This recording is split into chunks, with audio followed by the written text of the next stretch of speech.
जी हां दोस्तों, बड़ी खबर निकलकर सामने आ रही है। नहीं मान रहे यमन के हौथी लड़ाके। 24 घंटे के अंदर तीसरी बार इजराइल पर दागी मिसाइल। क्या यमन ने इजराइल के खिलाफ छेड़ दी है जंग? इसी बीच इजरायली सुप्रीम कोर्ट के विरोध के बावजूद नेतन्याहू ने सेना के जनरल को बना दिया शिन बेट का प्रमुख। मचा बवाल, सेना भी नाराज। तेल अवीव समेत कई शहरों में विरोध। अगली खबर में आपको बताएंगे।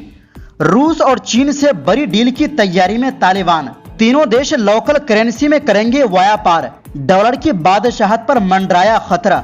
इसी के साथ आपको बताएंगे हार्वर्ड यूनिवर्सिटी में विदेशी छात्रों के एडमिशन पर रोक। ट्रंप प्रशासन का फैसला भारत के लिए भी झटका। जानेंगे कितने हैं विदेशी स्टूडेंट। तो बिना टाइम लेते हुए बात करते हैं खबरों की। दोस्तों, शुक्रवार सुबह इजरायली सेना ने बताया कि उन्होंने एक और मिसाइल को रास्ते में ही नष्ट कर दिया जो यमन से दागा गया था। ये मिसाइल पिछले 24 घंटों में यमन से दागा गया तीसरा मिसाइल था। जैसे ही मिसाइल का पता चला, इजराइल के कई इलाकों में सायरन बजने लगे और तेल अवीव के बेन गुरियन एयरपोर्ट पर उड़ानों को थोड़ी देर के लिए रोक दिया गया। गुरुवार को यमन के हौथी लड़ाकों ने 2 मिसाइलें दागी थी जिनमें कुछ घंटों का फर्क था। दोनों बार इजरायली डिफेंस सिस्टम ने उन्हें समय रहते हवा में ही नष्ट करने की बात कही। अब तक किसी के हताहत होने या कोई बड़ा नुकसान होने की खबर नहीं आई। हौथी रिबल से ये हमले गाजा में हो रही तबाही के जवाब में कर रहे हैं। उनका कहना है कि जब तक इजराइल गाजा पर बमबारी करता रहेगा, जब तक बेगुनाहों का खून बहता रहेगा, वो भी चुप नहीं बैठेंगे। वो लगातार मिसाइलों से जवाब दे रहे हैं। अब बात यहाँ रुक नहीं रही। इजराइल यमन को लगातार धमकियां दे रहा है। वो कह रहा है, हम तुम्हारा हाल भी हमास जैसा कर देंगे, तुम्हारे बड़े बड़े नेताओं को खत्म कर देंगे और तुम्हें भी हिजबुल्लाह की तरह कुचल देंगे। लेकिन इसके बावजूद हौथी पीछे हटने को तैयार नहीं है। वो लगातार इजराइल को निशाना बना रहे हैं, जैसे उन्हें किसी का डर ही नहीं। अब सवाल उठता है, क्या यमन ने इजराइल के खिलाफ खुली जंग का ऐलान कर दिया है? जिस तरह से पिछले 24 घंटे में 3 मिसाइलें दागी गई और इजराइल की धमकियों के बावजूद यमन के तेवर नहीं बदले, उससे लग रहा है कि ये कोई छोटी मोटी जवाबी कार्रवाई नहीं बल्कि एक लंबे संघर्ष की शुरुआत हो सकती है। हौथी नेता साफ कह चुके हैं कि ये जंग तब तक चलेगी जब तक गाजा में जो हालात चल रहा है वो बंद नहीं होता, जिससे इजराइल की टेंशन बढ़ गई है। इसी बीच इजराइल के प्रधानमंत्री बेंजामिन नेतन्याहू ने देश की आंतरिक सुरक्षा एजेंसी शिन बेट के नए प्रमुख के तौर पर डेविड जीनी को नियुक्त किया है। लेकिन यह फैसला काफी विवादों और आलोचनाओं में घिर गया है, क्योंकि इजरायली सुप्रीम कोर्ट ने पहले ही पुराने प्रमुख रोनेन बार को हटाने को गैर कानूनी बताया था। कोर्ट का कहना है कि उनकी बर्खास्तगी कानून के खिलाफ थी, लेकिन नेतन्याहू ने फिर भी नया प्रमुख चुन लिया। इस फैसले पर इजराइल के अटॉर्नी जनरल गाली बहराव मियारा ने इस फैसले पर आपत्ति जताई है। उनका कहना है कि यह कानूनी निर्देशों का उल्लंघन है और इसमें टकराव की स्थिति यानी कॉन्फ्लिक्ट ऑफ इंटरेस्ट की भी संभावना है। इजरायली सेना और प्रमुख अधिकारी भी इस फैसले से चौंक गए हैं। सेना प्रमुख इयाल जमीर को इस फैसले की जानकारी महज 3 मिनट पहले दी गई थी और उनसे कोई सलाह नहीं ली गई थी। यही नहीं, विपक्ष के नेता यायर लेपिड ने जनरल जीनी से अपील की है कि जब तक सुप्रीम कोर्ट इस मुद्दे पर अंतिम फैसला नहीं देती, वो पद स्वीकार ना करें। पूर्व रक्षा मंत्री और वर्तमान विपक्षी नेता बेनी गैंट्स ने कहा कि नेतन्याहू ने फिर एक बार कानून को ताक पर रखा और यह देश के संवैधानिक ढांचे को नुकसान पहुंचा सकता है। इसी को लेकर तेल अवीव समेत कई शहरों में विरोध प्रदर्शन शुरू हो गए। लोगों ने सड़कों पर उतरकर नेतन्याहू के फैसले का विरोध किया। जगह जगह आगजनी हुई और पुलिस से झड़पें भी हुई।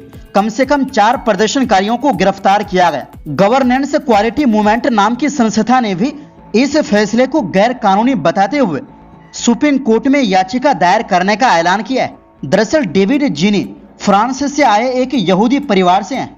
उनकी दादी हिटलर की कैंप से जिंदा बची थी और सेना में उन्हें एक अनुभवी अधिकारी माना जाता है। वो कमांडो यूनिट के संस्थापक रह चुके हैं और उन्होंने कई अहम सैन्य जिम्मेदारियां निभाई है। लेकिन उनके अचानक और विवादित ढंग से हुए चयन ने इजराइल में एक बड़ा संवैधानिक संकट खड़ा कर दिया है। वहीं दूसरी ओर रॉयटर्स के मुताबिक अफगानिस्तान के तालिबान सरकार रूस के साथ एक बड़ी आर्थिक डील की तैयारी कर रही है।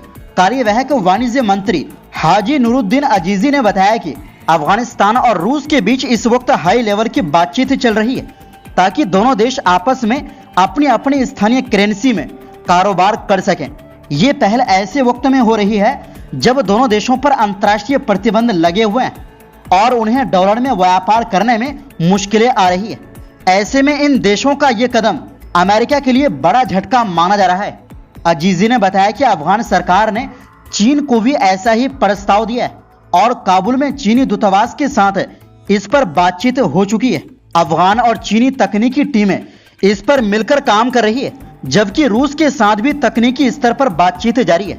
अफगानिस्तान और रूस के बीच फिलहाल हर साल करीब 30 करोड़ डॉलर का व्यापार होता है, लेकिन तालिबान सरकार को उम्मीद है कि ये आंकड़ा जल्दी ही बढ़ेगा, खासकर पेट्रोलियम और प्लास्टिक जैसी वस्तुओं की खरीद बढ़ने से।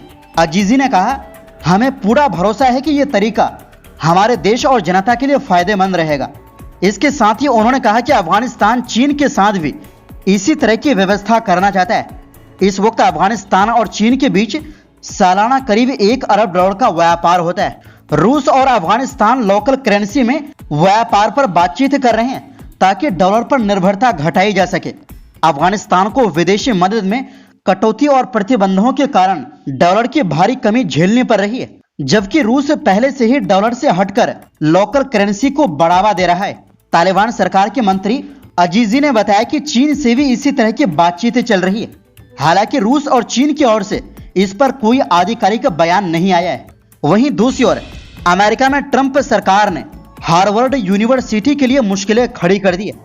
अब यूनिवर्सिटी विदेशी छात्रों को एडमिशन नहीं दे सकेगी क्योंकि उसका SEVP सर्टिफिकेशन रद्द कर दिया गया है। ये सर्टिफिकेशन हार्वर्ड को विदेशियों को पढ़ाने की अनुमति देता था।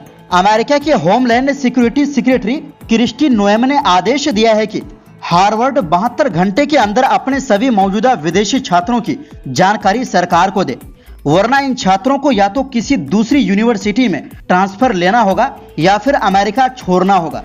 दरअसल पिछले कुछ महीनों से हार्वर्ड और अमेरिकी सरकार के बीच विवाद चल रहा था। सरकार चाहती थी कि हार्वर्ड उन विदेशी छात्रों की पूरी जानकारी दे जिन पर हिंसा या अवैध गतिविधियों का शक है, खासकर यहूदी विरोधी घटनाओं को लेकर। सरकार ने अप्रैल में चेतावनी दी थी कि अगर 30 अप्रैल तक सभी रिकॉर्ड नहीं मिले तो यूनिवर्सिटी की मान्यता रद्द कर दी जाएगी, लेकिन सरकार को दिए गए रिकॉर्ड से वो संतुष्ट नहीं है। दरअसल यूनिवर्सिटी में लगभग 27% छात्र विदेशी है। करीब 6,800 विदेशी छात्र वहां पढ़ रहे हैं, जिनमें 788 छात्र भारत से हैं। ऐसे में ये सीधे तौर पर भारत के लिए भी बड़ा झटका है। क्रिस्टी नोएम ने हार्वर्ड पर आरोप लगाया है कि वो कैंपस में हिंसा, यहूदी विरोध और चीन समर्थक विचारों को बढ़ावा दे रही है। उनका कहना है कि यूनिवर्सिटी ने कानून का उल्लंघन किया और अब इसे सबक सिखाना जरूरी है। उन्होंने कहा कि विदेशी छात्रों को एडमिशन देना कोई अधिकार नहीं बल्कि एक विशेषाधिकार है, जिसे हार्वर्ड ने गलत तरीके से इस्तेमाल किया। वहीं हार्वर्ड ने इस फैसले को गैर कानूनी और बदले की कार्रवाई बताया। यूनिवर्सिटी ने कहा कि वो 140 से ज्यादा देशों के छात्रों को पढ़ाते हैं और अपने विदेशी छात्रों के अधिकारों की रक्षा करेंगे। उनका मानना है कि सरकार की ये कार्रवाई यूनिवर्सिटी की आजादी और शिक्षा के मिशन को कमजोर कर रही है। तो दोस्तों, फिलहाल के लिए इस रिपोर्ट में बस इतना ही। इस पर आपकी क्या राय है कमेंट बॉक्स में जरूर दें।